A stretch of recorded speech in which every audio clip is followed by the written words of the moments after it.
In this video, we're going to talk about section 6.3. So we're going to really look at some different types of formulas with money and interest type problems. Some of them are going to be using integrals. Some of them are just going to be using formulas that you've seen in previous sections. So the biggest difference is going to be really when you're reading the scenario and being able to identify what type of formula you're going to use. So for these first few examples, we're going to look at what's our total value in the end, or the future value of an account. So for this first example, we're going to be using this formula here. So this is the accumulated value of a non-interest earning stream. So basically, if you ever have a situation where it's talking about money going into an account continuously, that indicates an integral. And the other important thing is that there's no interest. So it's a non-interest earning account. And then you're going to be using this formula right here. So if we look at this first example, it says revenue flows continuously. So continuously means it's going to keep going into this account.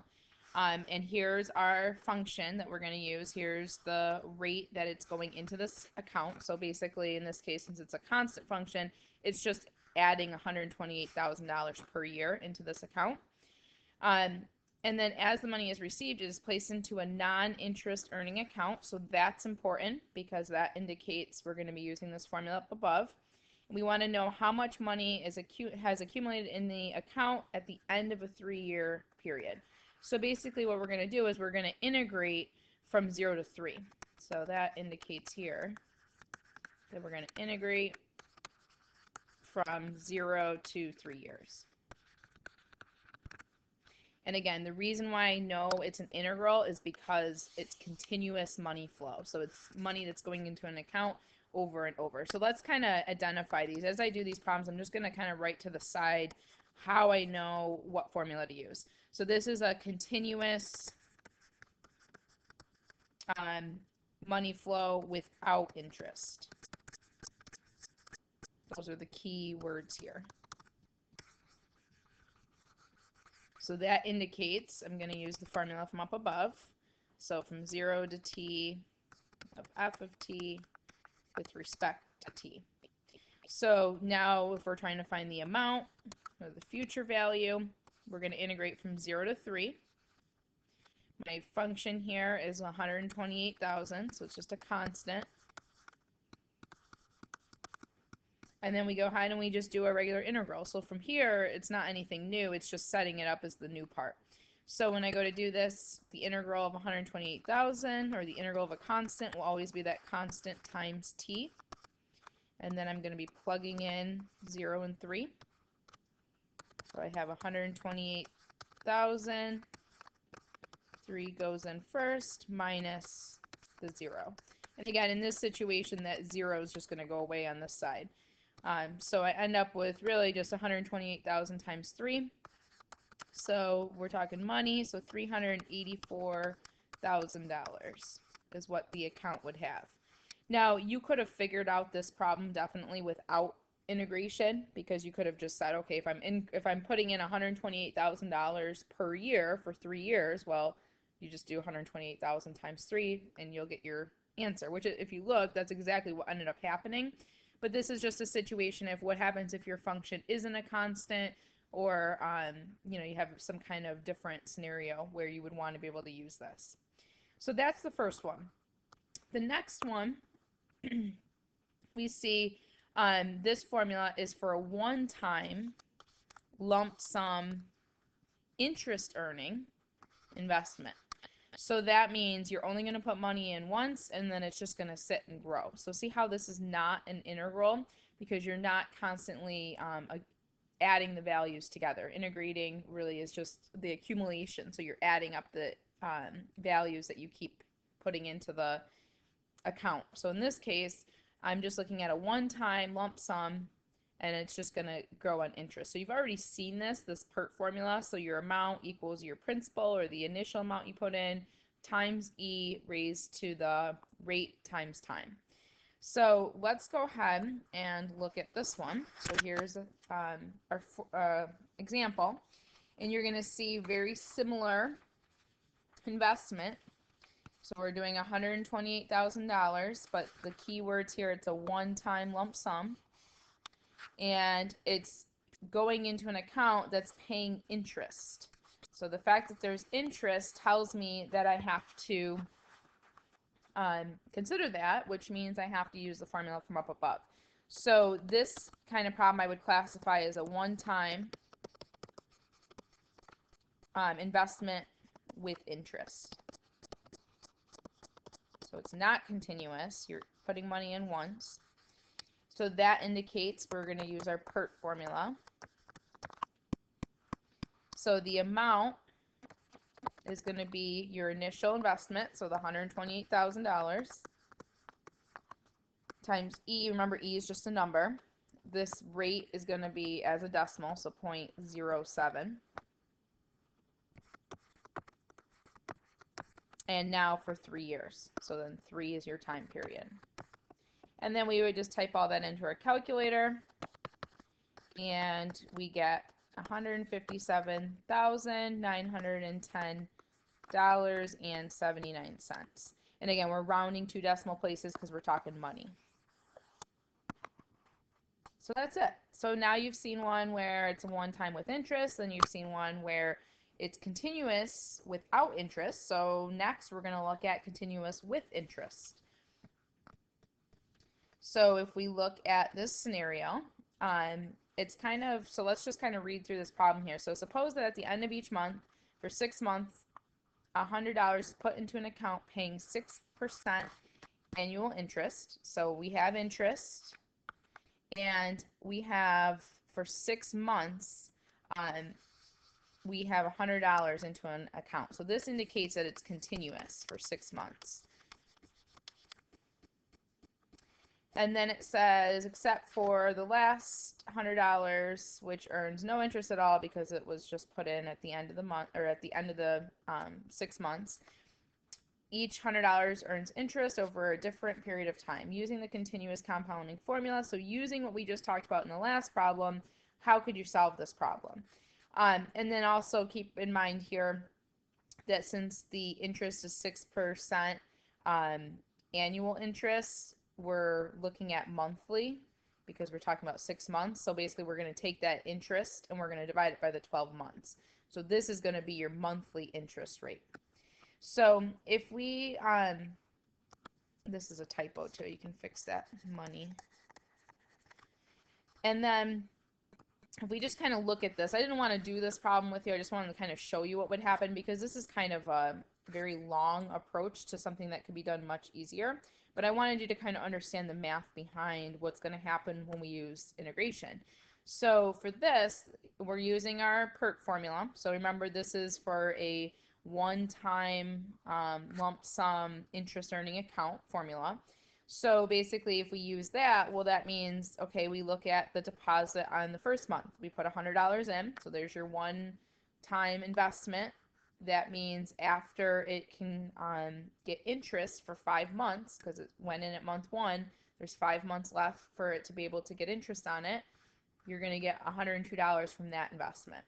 Then if you look at another on the second month, okay, well, now we have another one-time lump sum investment of $100, but that's only going to earn interest for 4 months because it was deposited on the second month.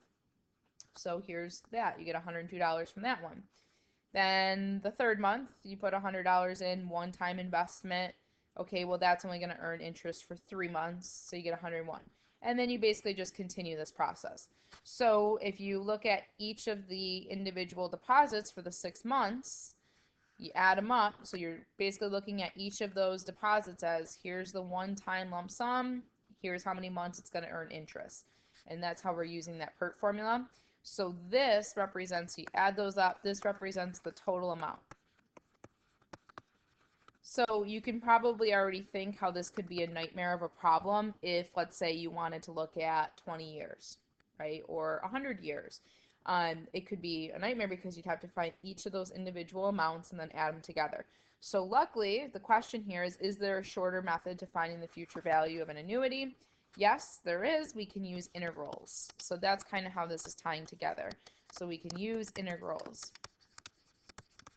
So that means instead of using our one-time um, investment formula with interest, that PERT formula, we can use integrals. We can integrate that formula. So here's what it looks like.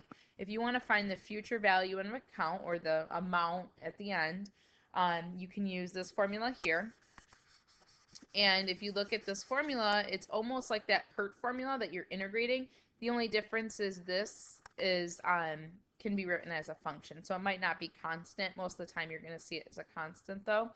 But that's indicating the rate of flow of money into an account. So that's that continuous deposit that you're putting into an account. And everything else, you can it's basically the PERT, and then you're integrating with your time. So let's go ahead and look at an example. And this is what we would consider a continuous money flow with interest.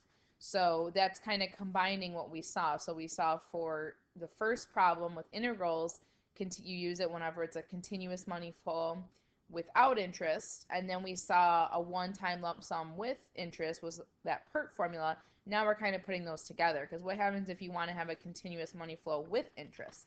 So that's where this comes into play. So let's go ahead and look at an example. Basically, we're going to look at the example that we just saw.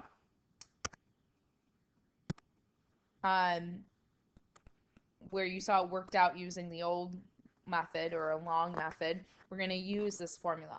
So we know that, first of all, it's a continuous money flow problem with interest.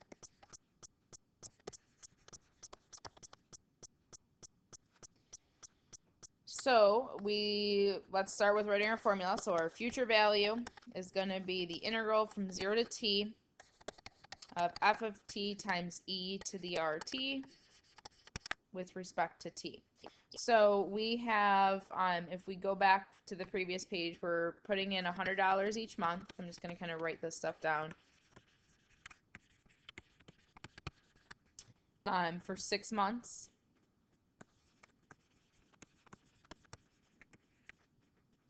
And we're looking for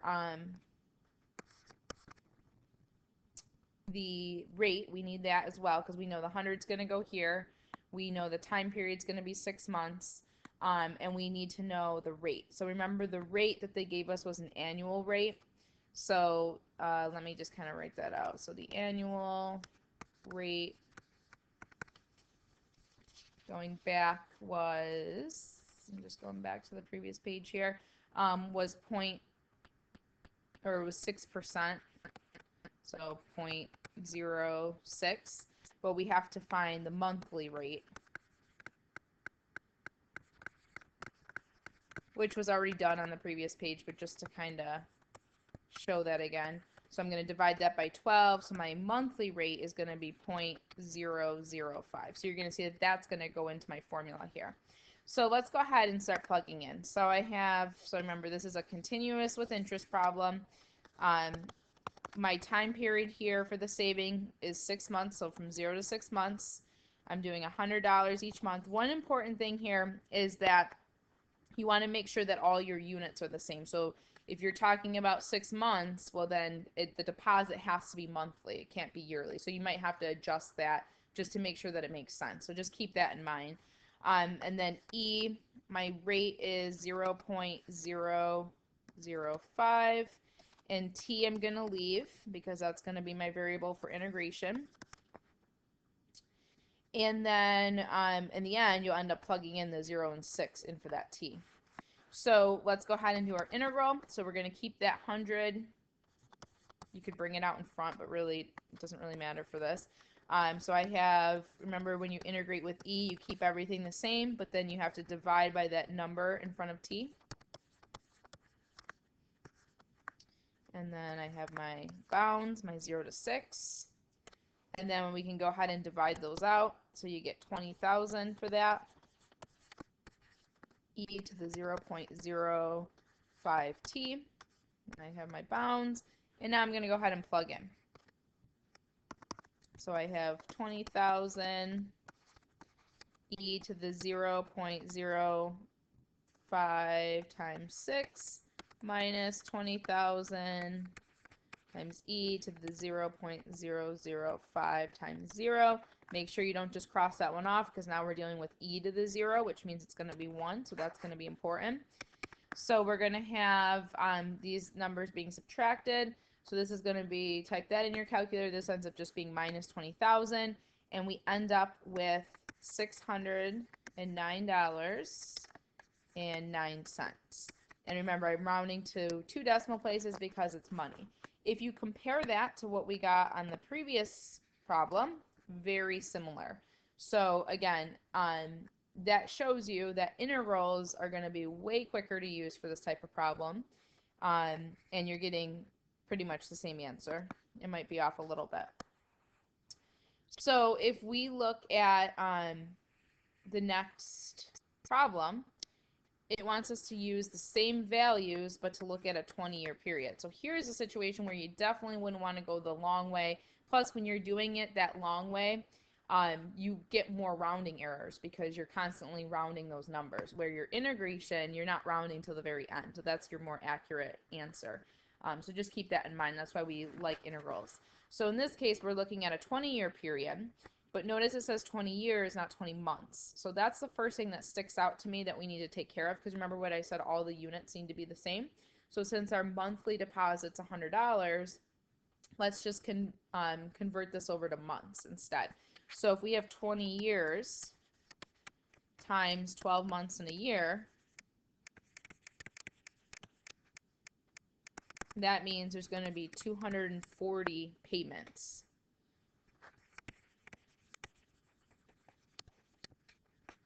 So 12 monthly payments, or 12 months.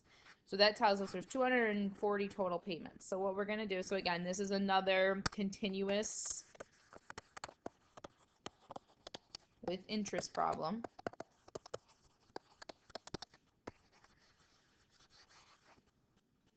So we're going to write out our formula. So our future value is going to be the integral from 0 to t of f of t times e to the rt with respect to t.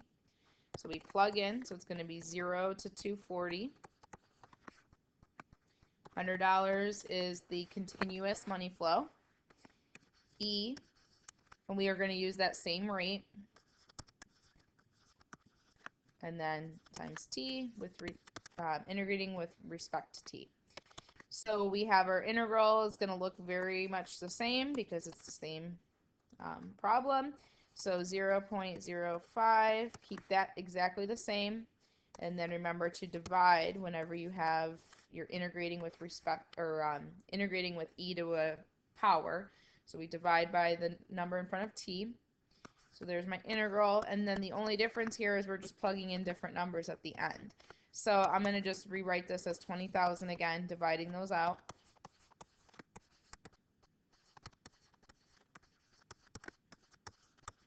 And now we can plug those numbers in. So 20,000 times e to the 0.005 times 240 minus 20,000 times e to the 0.005 times 0. And remember, with this 20,000, you could have left it out in front and then distributed it at the end. So go ahead and you subtract those out, and I'm getting $46,402.34 when I round 2 decimal places. So that's the total amount if this happened for 20 years instead of just 6 months. So it should be significantly larger in comparison to the other part of the problem because it's money flow for a significantly larger amount of time. So we'll stop this video here, and then the next part of this lesson will be in another video, and that will be talking about kind of going backwards. So instead of talking about the future value, we'll talk about the present value.